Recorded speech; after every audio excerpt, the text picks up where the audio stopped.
Hi everyone, today we're going to take a look at a very nice game played by former world champion Robert James Fischer. And this game was played when Fischer was only 15 years old and he was playing at the US Championship against a very strong player, a child prodigy called Samuel Reshevsky, also referred to as Sammy Reshevsky. And Reshevsky was a very strong player, but even so, Fischer being a kid, he completely crushed Reshevsky in just a few moves. Even though the game lasted longer, after just a few moves, Fischer had a winning position. So let's get started with the game. Fischer played the move e4, and after c5, we get a Sicilian defense. White played knight to f3, and after knight to c6, d4, pawn takes, and knight takes. Here black played the move g6. Black definitely has other options, but g6 is a fairly interesting move for black, going for the accelerated dragon. The idea is simply to develop the bishop, and black doesn't want to commit with this pawn on d7 because this pawn might come to d5 directly instead of going to d6. And here Fischer played the move bishop to e3. Knight to c3 is a bit more common, but as it happened in the game, white simply transposed into that line. c4 is another major alternative in this position. But after bishop to e3 and bishop to d7, now white played the move knight to c3, and we get a main line in the accelerated dragon. And here black played knight to f6, bishop to c4 is still very standard. Here black castled, and now white played another typical idea, which is the move bishop to b3. This bishop on c4 is a bit loose, and there are some tactical ideas involving taking the pawn e4. For example, if white here castles, black has many options, but one idea might be to take the pawn e4, and if, for example, white takes on e4, then after d5 we see that we get this fork, black gets the piece back, and black gets a very comfortable position. So bishop to b3 is a typical idea in this position, and here black has some options. d6 is in my view the most natural move, planning to develop bishop.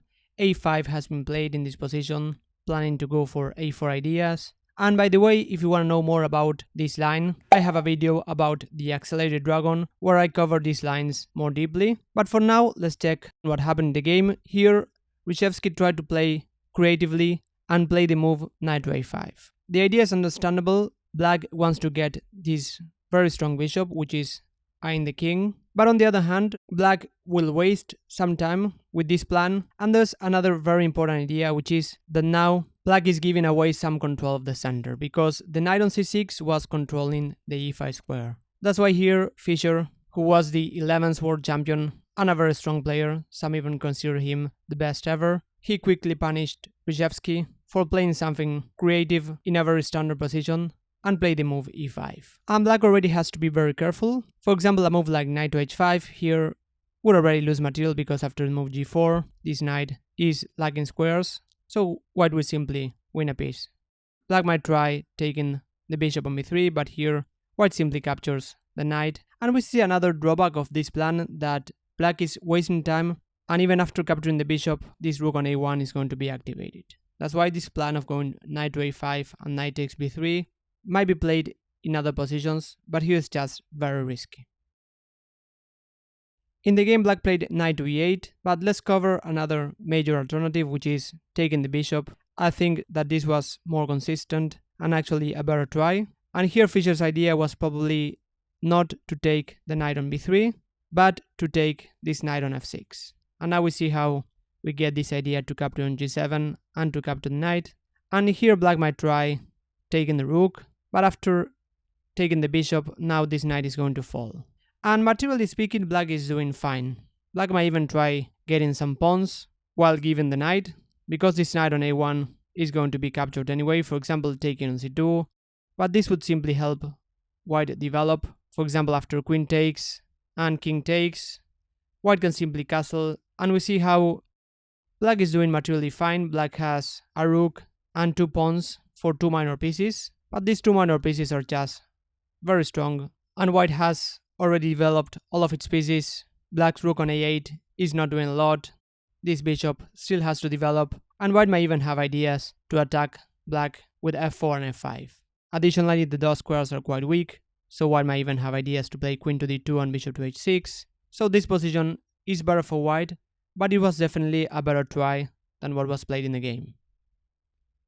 Because in the game, Reshevsky was probably a bit too naive and played the move knight to e8, planning to counterattack the center with d6, for example after a move like f4, and black should normally be doing fine there, but here Fischer played a very concrete idea, punishing black for its play, and went bishop takes f7. So this is a forcing move. No matter how ridiculous forcing moves might look, we can always evaluate them at least quickly, and here the idea is that the queen on d8, as we'll see, is going to be attacked after knight to e6. So the idea is a bit hard to see in advance, but here we have the very strong Fischer playing this idea. And again, Fischer is using this idea of looking for forcing moves. In this case, captures, checks, attacking moves. And here in this position, Reshevsky captures with the king. No matter whether black captures with the rook, or even if black plays king to h8, the follow-up is going to be the same. After king takes f7, here comes the very nice idea, knight to e6. So we see how, after playing knight to e8, the queen on d8 is not protected, so now the pawn on d7 is pinned. And the queen on d8 doesn't have squares, it can go to c7 or to b6. And here in this position, Reshevsky played the move d takes e6, which as we'll see is just going to be a losing move very quickly. But the question is, what would happen if black captured the knight on e6?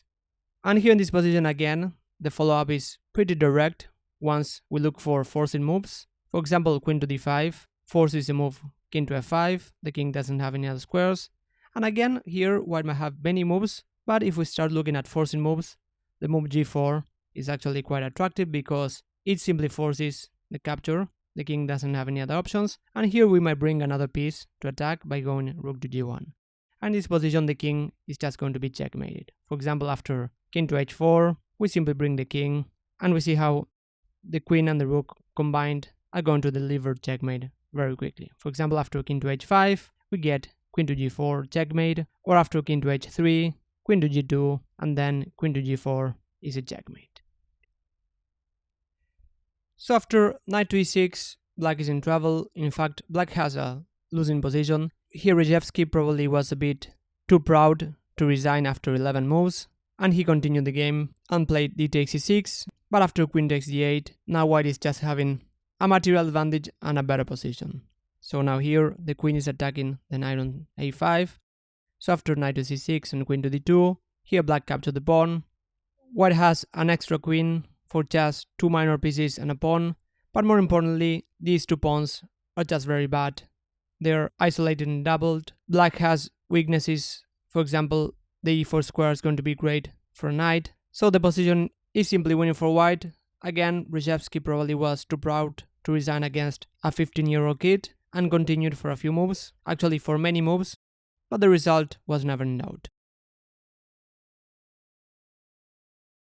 So here black tried knight to c4, but after queen to e2, bishop takes and queen takes, we simply traded a few pieces.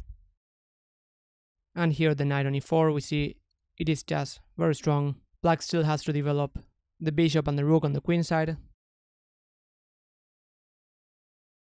We see how white is still the one attacking, so this position is just, again, quite desperate for black.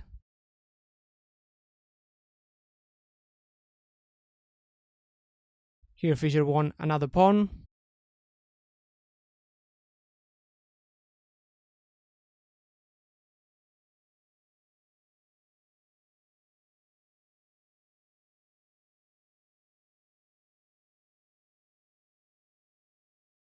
And here in this position, Fischer found a forcing way to convert his advantage when rook takes e6, and then after b7, rook to b8 and queen takes a6, we got another imbalance where white has a queen against a rook and a knight, which is still enough to win the game in this position. And here, even though black managed to win the pawn on b7, after queen to a8, here black resigned because black's pieces are quite loose. For example, if black wants to defend the knight, then this pawn is going to advance and is going to cost black more material. So this was a really crushing game by a very young Fischer. Just remember that this idea of going knight to a5 is very risky. In fact, in this particular position, is even a bad move. Remember to check my video about the accelerated dragon if you want to know more about this opening. I also have another video about how Fischer became the 11th world champion. And if you liked the video, please give it a like and subscribe to my channel. That's it for now. Thanks for watching, and I'll see you on the next video.